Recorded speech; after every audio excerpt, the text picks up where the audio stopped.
People trusted Greenbox. The company sold eco-friendly products online. Their customers felt good buying from them. They were more than customers. They were a community. One day, that trust shattered into a million tiny pieces. The company suffered a huge data breach. Cybercriminals, the bad actors of the digital world, broke in. They did not just steal data. They stole names. They stole addresses. They stole credit card numbers. They stole the foundation of the business itself. The news spread like wildfire on social media. Customers were not just upset. They felt betrayed. Sales plummeted. Trust was gone. Greenbox was in a free fall. The team felt helpless. They had built something special, and now it was crumbling. They realized that fixing the immediate technical problem was not enough. A simple patch or a quick software update would be like putting a small bandage on a massive wound. They needed a real plan. They needed a strong, reliable cybersecurity framework. This plan would be their guide. It would help them prevent future attacks. It would help them find intrusions much faster. And it would give them a script for how to respond with confidence. Most importantly, this comprehensive plan was their only real path to winning back the trust they had lost. The story of Greenbox is not unique. It happens every single day to businesses big and small. A company spends years, sometimes decades, building a reputation. They work hard to earn the loyalty of their customers, and then, in a matter of hours, a security failure can wipe it all away. Suddenly, you are not the company that sells great products. You are the company that lost everyone's data. This is why cybersecurity is not just an IT problem. It is a business problem. It is a trust problem. Acting before a crisis is the only way to protect the heart of your organization. It is about being prepared, not just scared. So, what does it mean to be prepared? It means moving from a reactive state to a proactive one. It means you stop waiting for bad things to happen and start building defenses to keep them out. What exactly is a cybersecurity framework? Let's break it down. Think of it like building a house. You would not just start nailing boards together and hope for the best. You would start with a blueprint. That blueprint tells you where the walls go, where the electrical wiring runs, and where to put the plumbing. It provides a complete plan to make the house strong, safe, and functional. A cybersecurity framework is the blueprint for your company's digital safety. It is a set of rules, guidelines, and best practices. It tells you exactly what to do to protect your information, your systems, and your customers. It is a structured approach to managing risk. A framework is not a single piece of software you can buy and install. That would be too easy. Instead, it is a comprehensive strategy that involves a mix of different elements. It includes technology, like firewalls and antivirus tools. It includes policies, which are the rules your team must follow. And most importantly, it includes people. A good framework ensures that everyone in the company, from the CEO to the newest intern, understands their role in keeping the organization secure. The best frameworks are designed to be clear and easy to follow. They can be adapted to fit a small business with 5 employees or a large corporation with thousands. A strong framework is typically built around 5 core functions. These functions work together like a team of superheroes, each with a special power. They are prevention, detection, response, recovery, and governance. Prevention is the first and most important line of defense. Its goal is simple: stop cyber attacks before they can cause any damage. This is where you build your digital walls high and strong. It often involves simple, common-sense actions that have a massive impact on your overall security. The first step is enforcing strong, unique passwords for every account. Reusing the same password across multiple services is like giving a thief one key that unlocks your house, your car, your office. It is a risk you just cannot afford to take. Password managers can help make this process much easier for everyone on your team. Next, you must turn on multi-factor authentication, or MFA, wherever possible. MFA is a game changer. It adds a second layer of security to the login process. Even if a criminal steals your password, they still will not be able to get in without that second piece of information, which is usually a code sent to your phone. It is like having a bouncer at the door who checks for a password and then asks for a secret handshake. Another critical part of prevention is keeping all your software and systems up to date. Those annoying update notifications are not just there to interrupt your work. They often contain vital security patches that fix vulnerabilities discovered by developers. Limiting access is another powerful prevention tactic. This is known as the principle of least privilege. It means that each person in your company should only have access to the information and systems they absolutely need to do their job. An employee in the marketing department probably does not need access to sensitive financial records. By restricting access, you limit the potential damage if one person's account is ever compromised. Finally, basic tools like firewalls and antivirus software are non-negotiable. Firewall antivirus software. A firewall acts as a filter for your network, blocking malicious traffic, while antivirus software scans for and removes harmful programs. These are your digital gatekeepers. Simple, ongoing training is also a cornerstone of prevention. You need to teach your staff how to spot common scams, especially phishing emails. Phishing attacks are designed to trick people into giving away sensitive information or clicking on malicious links. Regular bite-sized training sessions can teach employees to be skeptical. Teach them to hover over links to see the real destination. Never open attachments from unknown senders. Even with the best prevention measures in place, you have to assume that some threats will eventually get through. No defense is perfect. That is why detection is so critical. Detection is about finding signs of an attack as early as possible. The longer an attacker remains undetected, the more damage they can do. They can steal more data. They can install more malware. They can burrow deeper into your systems. The goal is to shorten dwell time from months or weeks down to just hours or even minutes. Fast detection minimizes the harm.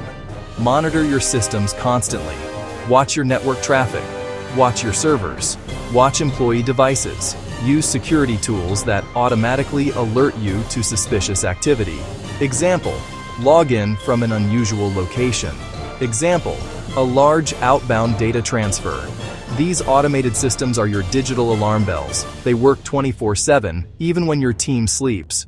Once you have detected an attack, the clock starts ticking. What you do next and how quickly you do it can make all the difference. This is where the response function of your framework comes into play. A good response is not about panic. It is about a clear, predefined plan executed with calm and precision. Incident Response Plan, a step-by-step guide for your team. It removes guesswork and chaos, letting your team act decisively and effectively. Define roles and responsibilities. Who is in charge of the response effort? Who handles technical tasks, like isolating systems? Who handles communication with employees, customers, and legal advisors? When everyone knows their role, there is no confusion or delay. Include specific technical steps to contain the threat. Disable a compromised user account. The goal? Stop the bleeding fast. Protecting data and evidence is crucial. Preserve evidence of the intrusion. Evidence helps you understand how attackers got in, and it is necessary for legal or regulatory follow-up. Do not just wipe an infected machine clean. Follow forensic procedures. Make a copy for later analysis. Your response plan should spell out these procedures.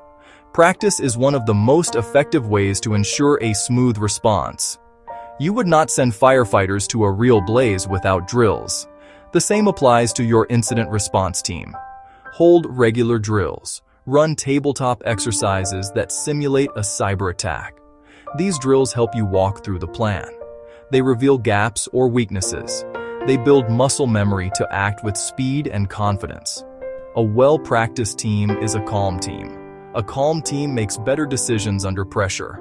After an attack has been contained, the hard work of recovery begins.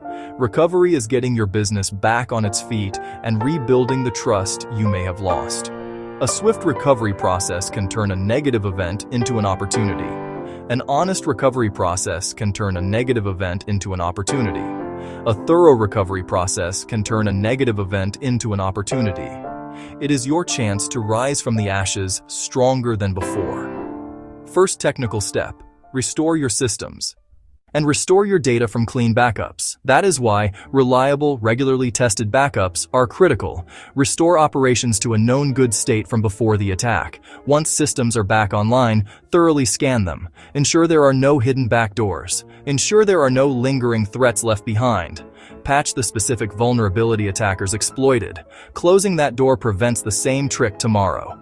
Communication during recovery is paramount. Tell your customers what happened. Be honest. Be clear, be transparent. Do not downplay or hide important details. Explain what data was affected. Explain what you have done to fix the problem. Explain what steps you are taking to prevent it again. Use simple, plain language. Avoid technical jargon that confuses people. An honest, direct message shows respect and rebuilds trust. Offer support to affected individuals when needed. If credit card numbers were stolen, if social security numbers were stolen, offer free credit monitoring services. Show you are taking responsibility and helping protect customers. A fast recovery demonstrates you care. A transparent recovery demonstrates you care. A supportive recovery demonstrates you care. It tells customers security is your top priority. The foundation for rebuilt trust. A cybersecurity framework cannot run on its own. It needs leadership oversight, commitment to continuous improvement. This is the role of governance. Governance is the function that holds all the other parts. Prevention, detection, response, recovery together. It means someone must be officially in charge of security. That person or team sets the rules, ensures they are followed, and regularly reviews the security program.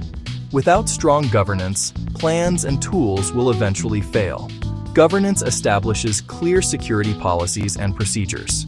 These are the written rules that guide your team's actions. For example, password requirements, policy, secure onboarding procedure. Governance means regular risk assessments, identifying weaknesses, and creating plans to address them. Look at your business through a security lens. Make strategic investment decisions to reduce most risk. Commit to learning from every incident, big or small. After any event, conduct a post-incident review. This is not about blame. It is about understanding what and why. Ask, root causes. Ask, what went well? Ask, what did not go well? Ask, how do we prevent this again? The answers are pure gold. Use insights to make tangible improvements. Update policy, provide training, implement a new security tool. This learning cycle makes your program stronger over time. Threats constantly evolve. Your defenses must evolve too. Let's return to the story of Greenbox. After their devastating data breach, the company did not just give up. They decided to fight back, not against the attackers, but for their customers' trust. They embraced the principles of a cybersecurity framework and started making real changes. They began with simple, powerful steps. They implemented multi-factor authentication across all their systems. They hired an expert to help them update and patch every piece of software. They created a clear and simple plan for their team to follow. This was their new blueprint for safety. They were open and honest with their customers throughout the entire process. They sent out regular updates, not in confusing corporate speak, but in plain, simple language. They said, "We made a mistake. Here is what we are doing to fix it." This radical honesty was refreshing. They explained the new security measures they were putting in place. They detailed their new training programs for staff. They even created a small public dashboard on their website showing the status of their security improvements. They were not hiding their journey. They were sharing it. This transparency began to slowly mend the broken trust. A few months later, their new framework was put to the test. A new phishing campaign targeted their employees. But this time, things were different. Because of their new training, an employee immediately recognized the suspicious email and reported it to the IT team. The security team, following their new detection and response plan, quickly analyzed the threat. They confirmed it was a malicious attack and were able to block the sender and delete the email from all other inboxes before anyone else could click on it. The entire incident was contained in under an hour. No data was lost. Nothing was compromised. Instead of staying silent, Greenbox chose to be transparent once again. They sent a brief, calm message to their customers. They explained that a minor attack was attempted, it was detected immediately, and it was stopped successfully because of the new security systems they had built. They showed that their plan worked. Customers saw this not as another failure, but as a success. They saw a company that had learned from its past and was now capable of protecting them. Trust, which had been shattered, began to return. Sales started to climb again. Greenbox had not just recovered, they had become stronger and more resilient than ever before. The world of cyber threats will never stop changing. New tactics, new dangers will emerge every year. You cannot build a fortress that is 100% impenetrable, but you do not have to. You can be prepared. A strong, simple cybersecurity framework helps you do just that. It gives you a plan to prevent what you can, detect what you cannot, respond quickly, recover completely. More than anything, it provides a structured way to protect your business. Protect the trust you have worked so hard to build with your customers. You can start this journey today. You do not need a massive budget or a team of experts to begin. Start with small, manageable steps that deliver the biggest security wins. Make a list and start checking things off this week. First, turn on multi-factor authentication for every important account starting with email financial services.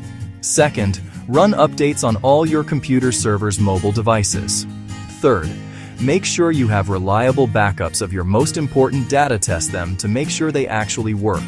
Store a copy of these backups offline, where an attacker cannot reach them. These 3 actions alone will dramatically reduce your risk. Next, focus on your people. They are your first and last line of defense. Hold a short meeting and teach them 3 core security rules. Always be suspicious of links and attachments in emails. Always use a strong and unique password for every account. Always report anything that looks odd or suspicious immediately. Create a culture where it is safe to report a mistake. Finally, officially choose one person in your organization to be the owner of security. This person does not have to be a technical genius, but they need to be responsible for making sure these simple steps are followed consistently. Trust is the most valuable asset your business has. It is hard to earn and incredibly easy to lose. Protecting your customers' data is one of the most direct ways to protect that trust. By adopting a cybersecurity framework, you are sending a clear message.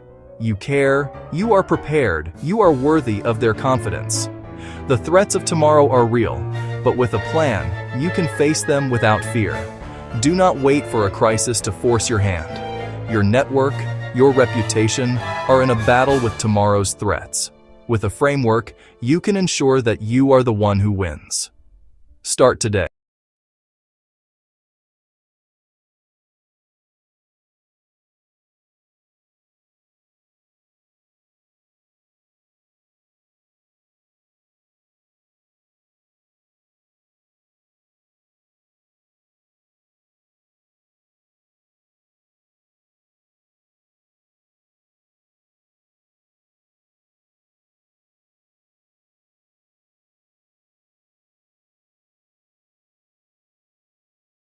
Conflict is a fundamental part of the human experience. It quietly weaves its way into our lives, appearing in our homes with loved ones, at our workplaces, among colleagues, and even on the grand stage between nations. We often view it as a destructive force, a storm that threatens to break bonds and leave behind a trail of hurt feelings and broken trust.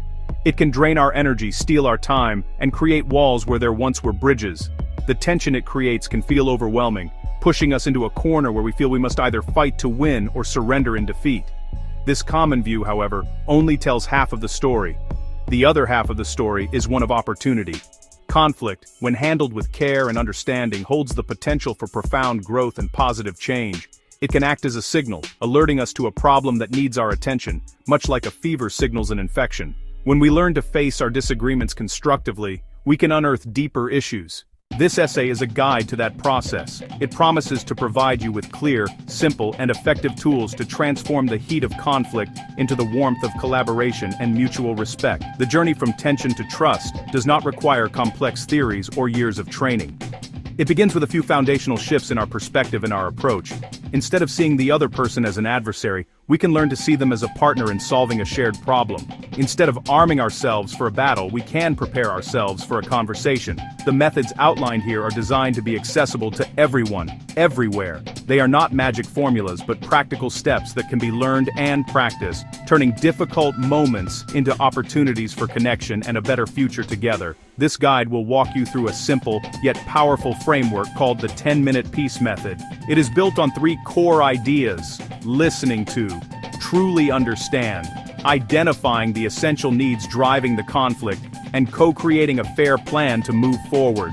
We will explore each of these pillars in detail, offering practical examples and simple scripts you can use immediately. The goal is to equip you with the confidence and skills to navigate disagreements not with fear, but with hope and a clear path that honors everyone involved. Okay, so yeah, let's begin.